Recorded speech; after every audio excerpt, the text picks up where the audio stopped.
कहने का अधिकार ही नहीं है कि मेरे पास पार्क में जाने का समय नहीं है। अपनी डेली रूटीन के अंदर अपनी समस्या का समाधान ढूंढिए। जो मैंने कहा वहां लिखा रहता है, यूज स्टेयर्स स्टे फिट। अगर तंदुरुस्त रहना चाहते हैं तो सीढ़ियों का इस्तेमाल कीजिए। तो आपको लिखा भी हुआ है, आपकी मेडिकल साइंस भी कहती है और आपकी कॉमन सेंस भी कहती है। फिर एस्केलेटर क्यों? क्योंकि हम आसान रास्ता ढूंढते हैं, क्योंकि हम भीड़ के साथ चलते हैं।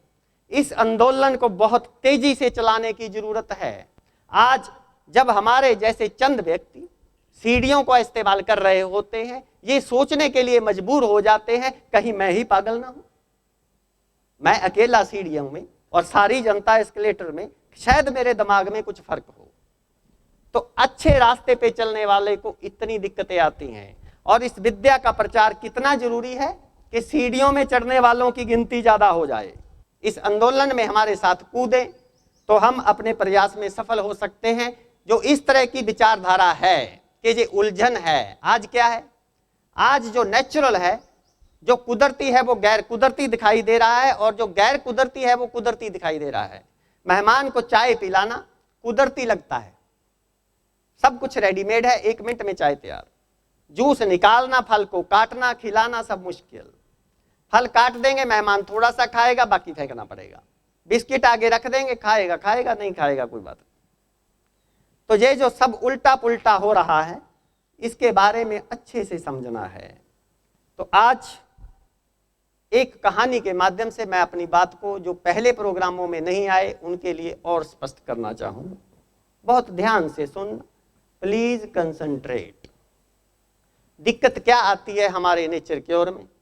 जब लोग सभी जगह से परेशान हो जाते हैं, सभी तरह की दवाइयां खा के, सभी तरह के काम करके शरीर के अंदर कुछ नहीं बचता, व्यक्ति कहो भी डस्टबिन में डालने लायक केस हो जाता है। उसके बाद कहते हैं इसको नेचर क्योर वालों के पास ले जाओ।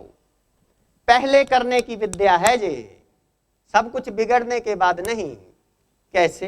एक उदाहरण के माध्यम से समझे कि हमें जब ये शरीर मिला मां प्रकृति से, तो भगवान ने हमें आशीर्वाद रूप में हमें ये शरीर दे दिया, मानव दे दी। ऐसे ही एक पिताजी ने अपने बच्चे को, बेटे को गाड़ी लेके दे दी। तो शरीर हमारे नाम करवा दिया, हमने अपना नाम रख लिया कि ये शरीर मेरा है और ये मेरा नाम है। बच्चे को भी पिता ने गाड़ी उसके नाम करा दी। जैसे ही बच्चे के नाम गाड़ी हुई, दूसरी तरफ चल रहे हैं, 2 साइडें हैं, ध्यान से सुनना। जैसे ही शरीर हमारे नाम हुआ, जैसे ही बच्चे के नाम गाड़ी हुई, बच्चा, बेटा अपने पिता को कहने लगा तू कौन? गाड़ी मेरी है, अब मैं चलाऊंगा अपने हिसाब से। पिताजी कहने लगे कि ठीक है, गाड़ी तेरी है, तू अपने हिसाब से चला ले, लेकिन इसमें जो पेट्रोल डलेगा ना, ये पेट्रोल से चलेगी, मिट्टी का तेल मत डालना। बेटा कहता नहीं मानूंगा। यही हालत है हमारी। हमें कुदरत कहती है क्या खाना है, गीता बता रही है क्या खाना है, ग्रंथ बता रहे हैं क्या खाना है। हम कहते हैं नहीं मानूंगा। Fast food, junk food, pizza, burger, सब कुछ बिगड़ा हुआ, मरा हुआ भोजन खाऊंगा, डेड फूड।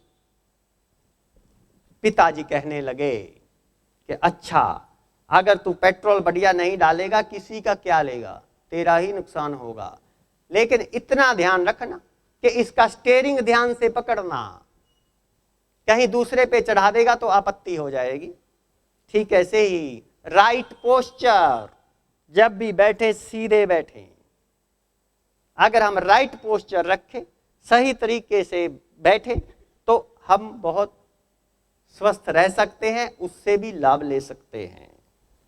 फिर पिताजी कहने लगे कि नियमों का पालन करना, गाड़ी रेड लाइट से रोकनी है, ग्रीन पे चलानी है, बाएं हाथ चलना है, ये नियमों का पालन करना।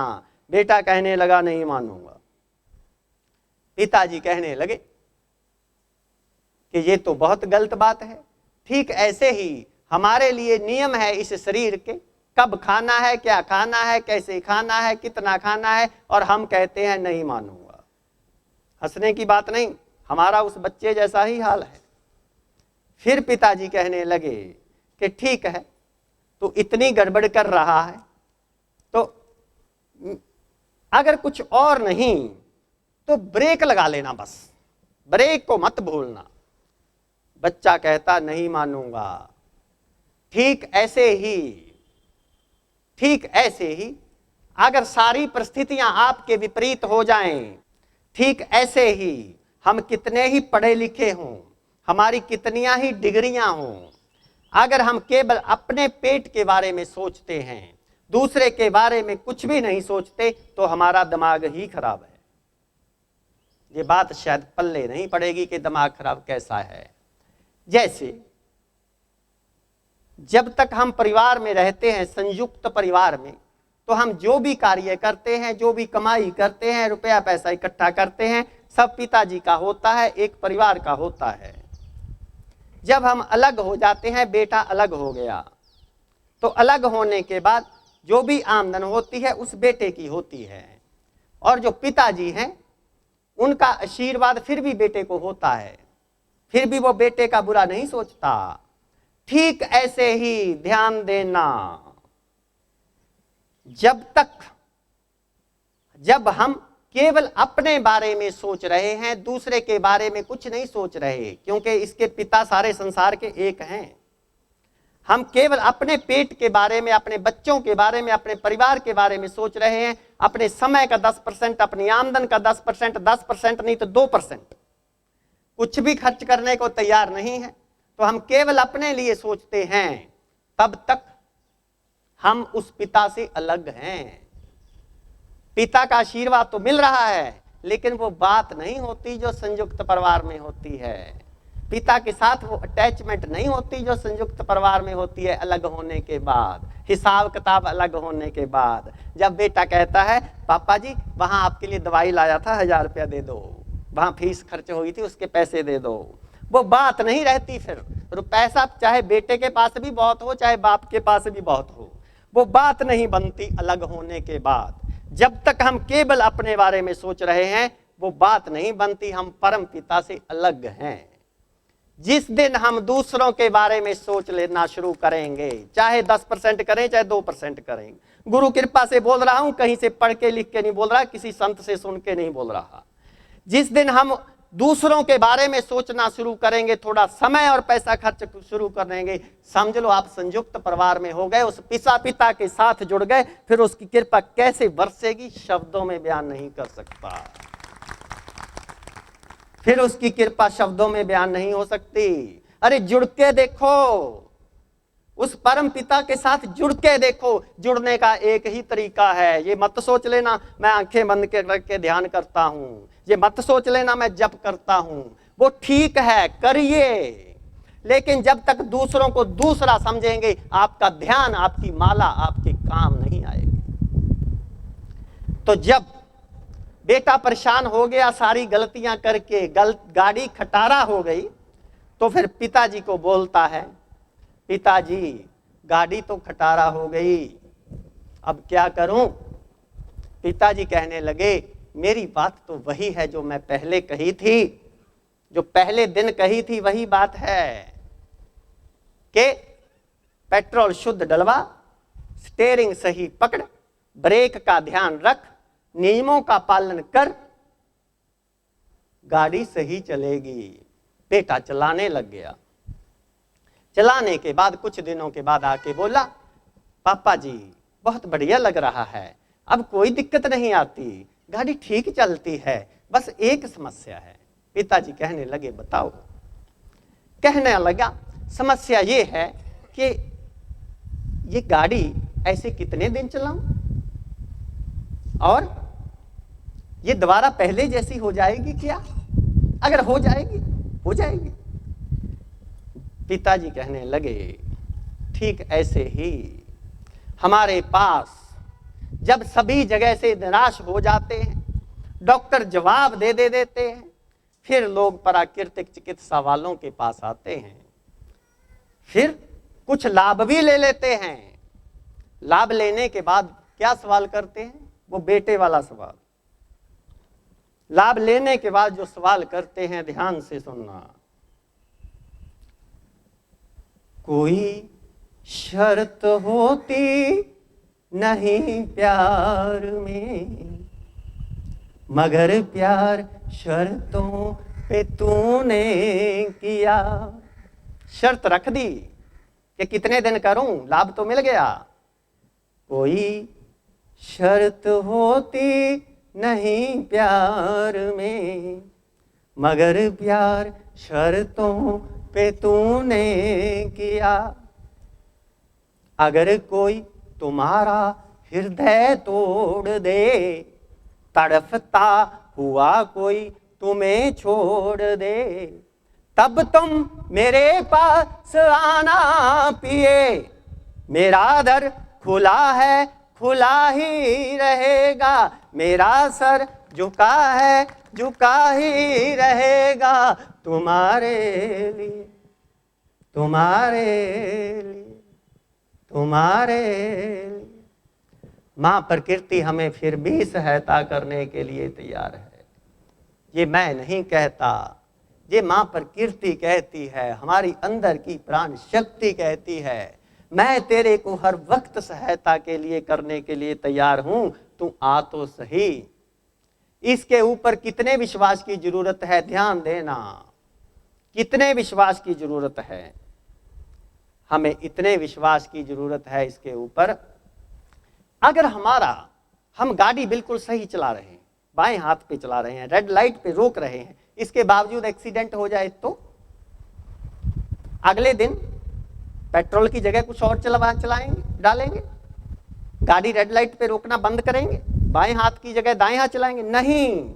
हम सोचते हैं इसमें गलती मेरी होगी या दूसरे की होगी। नियम यही है, आपका रोग ठीक हो या ना हो तो भी आपको ये विश्वास होना चाहिए कि नियम यही है। ये मत पूछना ये रोग ठीक होगा या नहीं, ये मत कहना कि अगर ये रोग ठीक होगा तो करूंगा वरना नहीं करूंगा। और अगर मन में खोट आ गया ना, अगर मन में ये आ गया कि मैं सब कुछ यही करूंगा जो ये कहते हैं, और जब ठीक हो गया तो सब कुछ खाऊंगा, तो फिर क्या होगा? ये अंदर वाले सब जानते हैं। ये डॉक्टर नहीं है कि फीस दे के काम चल जाएगा। आपके अंदर वाला आपके मन की हरकत को जानता है, तो फिर हम लाभान्वित नहीं हो सकते। आज मेरी पुत्र वधू को मैं मिलाता हूं और उसके मिलके आपको लाभ होगा। आइए। हरे कृष्णा। इसको कुछ दिनों पहले खांसी और जुकाम हो गया था, बहुत ज़्यादा हो गया था, जिससे हमें लग रहा था कल इसको बुखार हो जाएगा। तब पापा जी ने देखा कि इसको खांसी जुकाम है, तो पापा जी ने मुझसे कहा कि बेटे इसकी तो तबीयत बहुत ज़्यादा ख़राब है। तो मैंने कहा पापा जी क्या किया जाए? पापा जी कहते हैं इसकी पेट साफ हुआ है। मैंने कहा नहीं पापा जी, अभी 2 दिन से नहीं हुआ। तो पापा जी कहते हैं कि इसका कारण यही है खांसी जुकाम होने का, अगर खांसी जुकाम के लिए कुछ नहीं किया गया तो कल ये और ज़्यादा बीमार हो जाएगा। मैंने कहा तो क्या करें? पापा जी कहते हैं अभी इसको अनीमा दिला देते हैं। मैंने कहा मुझे तो डर लगता है अनीमा दिलाने में, आप ही दिलवा दीजिए। तो पापा जी ने इसको अनीमा दिलाया और इसने बिना कुछ करे अनीमा आसानी से ले भी लिया, और पानी जो रोकते हैं वो रोक भी लिया। और हमने 15 मिनट बाद देखा इसका पेट इतनी अच्छी तरह साफ़ हो गया। जैसे अब ये पहले इसका पेट साफ होता था तो उसके पोटी में स्मेल आती थी, नहीं आती थी। तो जिस दिन अनीमा से इसका पेट साफ हुआ उस दिन इसकी पोटी में इतनी स्मेल आई कि लगा कि हाँ दैविक ने कुछ करा है। और हमने 5 मिनट बाद देखा कि इसका खांसी और जुकाम बिल्कुल ठीक हो गया। और हमने इसके पेट पे और सिर पे पट्टी लगाई और इससे और भी अच्छा फ़ायदा हुआ।